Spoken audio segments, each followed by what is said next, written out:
Hello students, welcome to the official YouTube channel of Nidhi classes and my name is Ankit. Students, आज मैं आप लोगों को पढ़ाने वाला हूँ कुछ न्यू इंग्लिश वोकेबलरी, है ना, वो भी रूट वर्ड्स के साथ में। चलो देखते हैं बच्चों कुछ वर्ड्स को, है ना। जैसे सबसे पहला वर्ड है हमारे पास में थीस्ट। अब देखो इस वर्ड को लर्न करना कितना ईजी है ना, क्योंकि अगर हम शब्दों को रटते हैं तो वो हमारे लिए थोड़ा मुश्किल होता है। तो हम क्या करते हैं, कुछ ट्रिक्स का यूज़ करते हैं। तो उन्हीं में से एक इम्पॉर्टेंट ट्रिक है बच्चों, क्या, रूट वर्ड। चलिए देखते हैं। जैसे पहला वर्ड है हमारे पास में क्या, थीस्ट। अब देखिएगा, सबसे पहली बात तो इस वर्ड के लास्ट में क्या आया हुआ है, IST, यानी ये एक नाउन है, ये किसी पर्सन का नेम है, ठीक है। और THE, जो THE है ना, ये रिलेट करता है किससे, गॉड से, है ना। एक्चुअली ये THEO है ना। तो थियो का मीन होता है गॉड। तो थीस्ट का मतलब क्या होता है, one who believes in God, ऐसा व्यक्ति जो कि ईश्वर में विश्वास करता है, उसी पर्सन को बोलते हैं हम क्या, थीस्ट, है ना, यानी कि आस्तिक। और इसका एंटोनियम क्या है, इसका एंटोनियम होगा बच्चों जो कि ईश्वर में विश्वास नहीं करता। अब उसको बनाएंगे हम कैसे, देखो बहुत ही आसान है भाई। अगर आप थीस्ट जानते हैं, थीस्ट ईश्वर में विश्वास करने वाला, उसके पहले बस आपको क्या लगा देना है, ए। जैसे ही आप इस थीस्ट के पहले ए लगाओगे, ये पूरे वर्ड के मीनिंग को क्या, ऑपोजिट कर देगा, नेगेटिव कर देगा। तो एथीस्ट मतलब जो कि ईश्वर में विश्वास नहीं करता, जिसको हम नास्तिक बोलते हैं ना। नेक्स्ट वर्ड है बच्चों हमारे पास में ओमनी प्रेजेंट, ओमनीपोटेंट और ओमनीसिएंट। देखिएगा 3 के 3 वर्ड्स जो हैं उन सभी में ये ओमनी रूट वर्ड आया हुआ है बच्चों, ओमनी, है ना, ओमनी ओमनी ओमनी। और इस ओमनी का मतलब होता है आल, मतलब सभी, है ना। और प्रेजेंट का मतलब होता है बच्चों, सबसे पहले ओमनी प्रेजेंट को देखते हैं। ओमनी प्रेजेंट का मतलब होता है बच्चों मौजूद।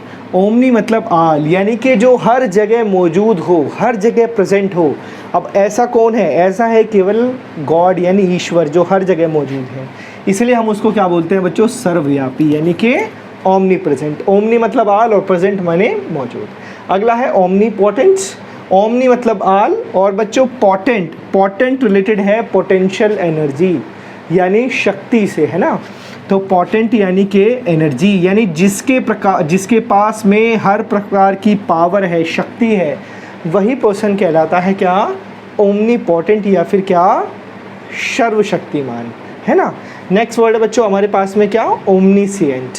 देखो ओमनी का मतलब होता है ऑल और सिएंट का मतलब होता है बच्चों क्या, नॉलेज, है ना।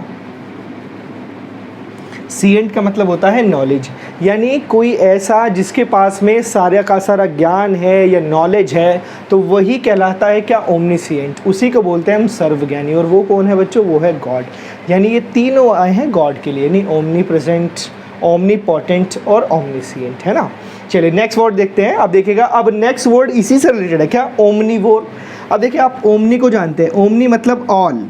और बच्चों जहाँ पर भी ये वोर रूट वर्ड आएगा इंग्लिश में, याद रखिएगा, जहाँ पर भी वोर आएगा तो वोर का मीन होता है बच्चों हमेशा क्या, टू ईट। देखिए नेक्स्ट 3 वर्ड्स में वोर रूट वर्ड आया, कार्निवोर, हर्बीवोर, ओमनीवोर, है ना।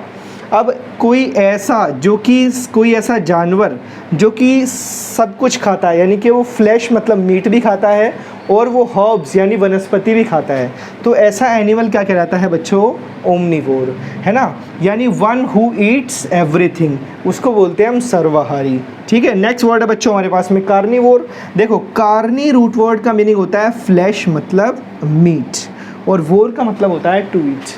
कार्निवोर मतलब क्या खाने वाला, मीट खाने वाला या फ्लैश खाने वाला, उसी को बोलते हैं हम क्या, carnivore, one who Yeats flash. Next word है बच्चों हमारे पास में हर्बीवोर। हर्ब्स का मतलब होता है बच्चों वनस्पति, यानी जो केवल वनस्पति खाता है, हर्ब्स खाता है, उसी एनिमल को हम बोलते हैं क्या, हर्बीवोर। जैसे कि आपका काऊ है ना, बुफेलो है, तो ये सब क्या खाते हैं, केवल वनस्पति, राइट। चलिए नेक्स्ट वर्ड देखते हैं बच्चों। नेक्स्ट वर्ड है हमारे पास में क्या, बायोलॉजी। अब देखो बायो को आप पहले पढ़ चुके हैं। बायो का मीनिंग होता है बच्चों रूट वर्ड का लाइफ, और लॉजी का मतलब होता है बच्चों क्या, स्टडी, यानी साइंस ऑफ लाइफ, यानी जीवन का विज्ञानी क्या कहलाता है बच्चों, बायोलॉजी। नेक्स्ट वर्ड है हमारे पास में जूलॉजी। देखिए लॉजी मतलब क्या होता है, साइंस, और जू का मतलब बच्चों चिड़ियाघर भी होता है वैसे। लेकिन जब ये एक रूट वर्ड होता है तब इसका मीनिंग होता है क्या, एनिमल। यानी जूलॉजी का मतलब होता है साइंस ऑफ एनिमल्स, यानी एनिमल्स की साइंस ही क्या कहलाती है बच्चों, जूलॉजी। नेक्स्ट वर्ड है हमारे पास में सोमनैम्बुलिस्ट, सोमनिलोक्विस्ट। देखो मोस्ट इंपॉर्टेंट वर्ड्स, और बच्चा जो है जनरली इन वर्ड्स को रटने की कोशिश करता है, यही सबसे बड़ी मिस्टेक है। हमें बच्चों वर्ड्स को समझना है ना, असल में उनका मीनिंग क्या है, उनके बेस पे जाके तो चीज़ें हमारे लिए आसान होंगी। जैसे नेक्स्ट वर्ड है सोमनैम्बुलिस्ट, देखिएगा ज़रा। सबसे पहली बात तो सोमनैम्बुलिस्ट में लास्ट में IST आया हुआ, और मैं आपको बता चुका हूँ किसी वर्ड के लास्ट में IST आता है तो वो शब्द एक नाउन होता है, वो किसी पर्सन का नेम है। और दूसरी बात, इसमें एक SOMN वर्ड आया, क्या आया, SOMN, और इस SOMN रूट वर्ड का मतलब होता है टू स्लीप, मतलब सो जाना। क्या होता है, SOMN, टू स्लीप मतलब सो जाना, है ना।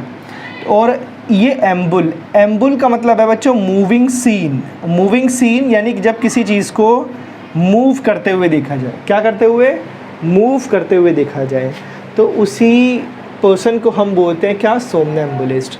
यानी जो नींद में चलता है या जिसको नींद में चलने वाला जो व्यक्ति है उसी को कहते हैं हम क्या, सोमनैम्बुलिस्ट। देखो एम्बुल मतलब मूविंग सीन। अब एम्बुलेंस को जो आप, एम्बुलेंस जो है वो एम्बुल से ही बना है, एम्बुलेंस को हम भाई चलते हुए देखते हैं कि नहीं, है ना, मूविंग सीन है। तो सोमनैम्बुलिस्ट यानी कि नींद में चलने वाला। नेक्स्ट वर्ड है सोमनिलोक्विस्ट, देखिएगा SOMN रिलेट करता है किससे, स्लीप से, और IST मतलब किसी पर्सन का नेम है, और LOQUA लोकुआ, इसका मतलब होता है बच्चों टू स्पीक, यानी कि बोलना, है ना। लोकुआ मतलब टू स्पीक। यानी सोमनिलोक्विस्ट का मतलब क्या होता है भाई, सोम मतलब नींद, यानी जो कि नींद में बोलता है उसी पर्सन को हम बोलते हैं क्या, सोमनिलोक्विस्ट। देखिए कितनी आराम से आपको याद हो गया, सोमनिलोक्विस्ट, सोमनैम्बुलिस्ट, है ना, ठीक है। चलिए अब मैं आपको इसी से रिलेट वर्ड कर दूंगा एक, देखिएगा बड़े ध्यान से, बड़ा इजी वर्ड है बच्चों, इनसोम्निया, है ना। देखिएगा सोम मतलब बच्चों क्या है, नींद, और IN एक निगेटिव प्रीफिक्स है, यानी IN इस पूरे वर्ड को निगेटिव कर देगा। तो इनसोम्निया, इनसोम्निया बच्चों ना सोने की बीमारी को बोलते हैं। तो इनसोम्निया यानी कि ना सोने की बीमारी, है ना, यानी जब किसी को नींद ना आए तो उसी बीमारी को कहा जाता है इनसोम्निया। देखिए ये शब्द हमें याद हुआ। नेक्स्ट 3 वर्ड्स हैं बच्चों, एंट्रोवर्ट, इंट्रोवर्ट, एक्सट्रोवर्ट और एम्बीवर्ट। देखिएगा इंट्रोवर्ट कितना इजी है, देखो VERT, VERT, VERT का मतलब होता है बच्चों टू टर्न, यानी कि मुड़ना। और इंट्रो का मीनिंग होता है बच्चों इनसाइड, यानी कि अंदर की साइड। यानी जब किसी पर्सन के जो थॉट्स हैं, जो विचार हैं, वो अंदर की साइड मुड़ते हैं, यानी वो अपने जो उसके विचार हैं उनको अच्छे से एक्सप्रेस नहीं कर पाता किसी को, अब बातें अपने मन के अंदर रखता है। तो ऐसे ही पर्सन को बोलते हैं हम क्या, इंट्रोवर्ट, यानी कि अंतर्मुखी, one who does not express himself freely. Next word है बच्चों, देखो इसका एंटोनियम, यानी कि इससे एकदम उल्टा, यानी एक ऐसा पर्सन जो अपने विचारों को सही से अच्छे से एक्सप्रेस करता है, यानी दूसरों के सामने जो है वो अपनी बातों को काफ़ी अच्छे से रख पाता है, सभी से बातचीत करता है, उसके बहुत सारे फ्रेंड्स होते हैं, तो उसको बोलते हैं हम एक्सट्रोवर्ट। देखिएगा किस प्रकार से, भाई वर्ड का मीनिंग मैं आपको बता चुका, टू टर्न यानी मुड़ना, और एक्सट्रो का मीनिंग होता है बच्चों आउटसाइड, यानी जिसके व्यूज़ है, जिसके विचार जो हैं वो बाहर की साइड मुड़ते हैं, है ना। तो ऐसे पर्सन को बोलते हैं हम क्या, एक्सट्रोवर्ट। और नेक्स्ट वर्ड है बच्चों एम्बीवर्ट। देखिए एम्बीवर्ट जो है, वर्ड माने टू टर्न यानी मुड़ना व्यूज़ का, और एम्बी माने बोथ। एम्बी का मतलब होता है बोथ, यानी कि दोनों, यानी एक ऐसा पर्सन जो कि कॉम्बिनेशन है इंट्रोवर्ट और एक्सट्रोवर्ट का, वही कहलाता है क्या, एम्बीवर्ट। यानी जनरली लोग जो हैं 80% लोग जो हैं वो एम्बीवर्ट होते हैं, यानी उनको पता है कब ज़्यादा बोलना है और उनको पता है कब कम बोलना है ना। तो ऐसे ही पर्सन को हम बोलते हैं क्या, ambivert, combination of both introvert and extrovert. तो आई होप स्टूडेंट्स आप लोगों को सभी वर्ड्स जो हैं वो लर्न हुए होंगे, है ना, आराम से। अगर आपको वीडियो समझ आया और वीडियो आपको अच्छा लगा है तो वीडियो को लाइक करिएगा और शेयर करिएगा, और हमारे YouTube चैनल को भी सब्सक्राइब कीजिएगा। Thank you very much for watching this video.